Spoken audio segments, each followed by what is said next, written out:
Bem-vindo ao projeto Técnica Feynman. Hoje estudaremos a disciplina de Química. Você vai aprender, nem que seja a última coisa que você faça. Na aula de hoje, então, estudaremos os hidrocarbonetos. Quem são eles? São os alcanos, alcenos e alcinos. Por exemplo, C2H6 é um alcano. Por quê? Porque ele obedece à regra de formação do alcano, que é CnH2n mais 2. Então, se o N for 2, será C2H2 vezes 2. 2 vezes 2, 4. Mais 2, 6. Obedeceu à fórmula de criação dos alcanos. E a estrutura desse alcano será basicamente H3C ligado a um outro carbono, CH3. Para os alcenos também temos a mesma relação, só que muda a fórmula de criação dos alcenos. Por quê? Porque eles vão apresentar uma ligação dupla, perceba. Então, o alceno será C2H4, porque a regra de formação dele, ele perde esse mais 2, virou CnH2n. Então, a proporção é essa. Se o N for igual a 2, será C2, e aqui será H, 2 vezes 2, 4. C2H4. Por quê? Porque na hora de descrevermos essa molécula, ela será formada dessa forma, CH2 ligando num outro CH2. Teremos, então, uma ligação sigma e uma ligação pi. Basicamente é isso. Com relação aos alcinos, então, temos uma proporção direta. Perceba, o C2H2. Por quê? Porque a fórmula de criação dos alcinos é esta. Cn é igual a H2n menos 2. Então, ele vai perder. Se o N for igual a 2, então teremos C2, H 2 vezes 2, 4 menos 2, 2. Ficou C2H2, C2H2. E estaremos diante de uma ligação tripla, perceba. Nesse caso, teremos uma ligação sigma e duas ligações pis. CH, tripla, CH. Muito legalzinho, não é mesmo? E com relação à sua nomenclatura, agora começa.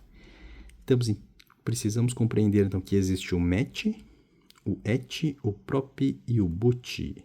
Então, o MET é 1, PROP é 2, ET é 2, MET é 1, ET é 2, PROP é 3 e no BUT é de 4. Simples assim, você nunca vai esquecer isso. E com relação à nomenclatura dos alcanos, será um ano, então será um metano. Se for um alceno, será um meteno. Se for um alcino, será um metino. Se forem duplicados, será então dieno ou diino. Podem ser duplicados. E mais a sua função ou insaturação ou os radicais. Os principais que nós precisamos conhecer são estes. O fenil, que é um anel benzênico, é um benzeno ligado a um radical. Então, ele se torna fenil. Se nós tivermos aqui um CH2 e depois um radical, aí nós estaremos diante do radical como um todo, benzil. E temos também o toluil, perceba. É o fenil, o benzil e o toluil. Só que esse toluil, ele poderá estar orientado, perceba. Conforme o local de ligação desse carbono, ele terá um direcionamento. E aí, nesse caso, estamos diante, então, de um ortotoluil. Por quê? Porque ele está ligado nesse carbono aqui. Se ele estiver ligado no próximo, será um metatoluil. E por fim, se ele estiver ligado no carbono de baixo lá, será o paratoluil. Perceba, é sempre com relação ao radical, com relação a esse metil que está ligado aqui. Ó. Se o metil estiver ligado nessa posição, será orto. Se estiver nessa posição, será meta. Se na última posição lá, será para. E com relação às funções orgânicas e a nomenclatura delas, estudaremos agora então todas elas. Função álcool. Função álcool é aquela que tem o OH. E a nomenclatura será ol. Por exemplo, um glicerol. Esta é a molécula de glicerol. Temos 3 carbonos, ligações simples e 3 OHs. Estamos diante do glicerol. E aqui nós estamos diante do enol. O que raios é um enol? O enol é uma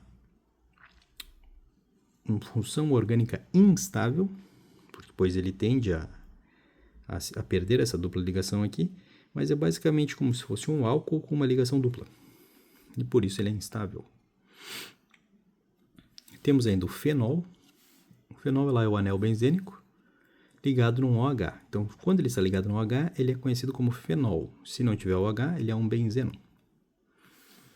Temos ainda os nitrocompostos, serão basicamente qualquer um deles que tiverem ligados o NO2. E aí a nomenclatura será nitro alguma coisa. Nitrotolueno, nitro, enfim. Com relação ao aldeído, o que é um aldeído? O aldeído é uma molécula orgânica, um composto orgânico que termina com C dupla O e H. C dupla O e uma ligação H.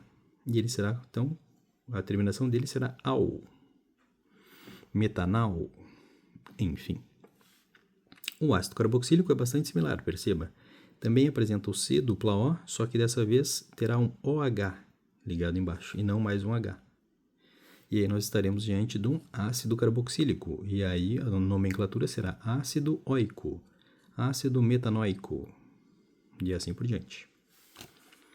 O éter. O éter é aquele composto orgânico que irá apresentar um átomo no meio das cadeias, no meio dos radicais de ambos os lados. Então ele é heterogêneo, por assim dizer. Né? E a nomenclatura dele será oxieno. Então, metoximeteno, ou butanoxieteno, enfim. Você vai ter que analisar cada uma dos radicais aqui, com relação ao número de carbonos, para fazer a nomenclatura. E aí, a primeira será oxi. Então, se tivermos um carbono apenas, será metoxi. E se do outro lado tivermos 2 carbonos, será metoxieteno, que serão 2, eteno. Basicamente é isso. Com relação ao éster, perceba, o éster ele é muito similar ao ácido carboxílico. Ó, temos um radical ligado a C dupla O, e aqui, em vez de termos um OH, ele perdeu esse H, pois ele está se ligando a um outro radical. Então, ele tem dupla O, ligação com O, e esse O vai fazer a ligação com outro radical. E aí estaremos diante da nomenclatura atodeíla. Pode ser um propanato de metila. E assim por diante, butanato de etila. Whatever, o que tiver nesse aqui será o ato, o primeiro radical, e o segundo radical será o ila. Por fim, nós temos ainda a função orgânica do anidro. É bastante similar a um éster, perceba. Temos uma dupla O, ligação com O. Só que esse O aqui estará ligado a outro carbono, e esse carbono, por sua vez, estará ligado a outro dupla O. E aí nós estaremos diante de um anidro de alguma coisa. Por fim, as últimas funções orgânicas que precisamos conhecer é a cetona. A cetona é bem simples. Ela terá uma dupla O e estará ligada, então, a 2 outros radicais. E a terminação dela é ona. Então, metanona, propanona, butanona. Por fim, nós temos a amina e a amida. Como vamos diferenciá-las? Precisamos saber que a amina é literalmente o radical amina, que é o NH3. Isso é uma amina. E as aminas são básicas. Enquanto que a amida tem um carbono e tem uma porção como se fosse uma cetona. É uma cetona ligada a uma amina. Aí nós estamos formando uma amida. Ela vai perder um hidrogênio aqui e irá formar, então, a amida. Basicamente, essas são as principais funções orgânicas que precisamos conhecer.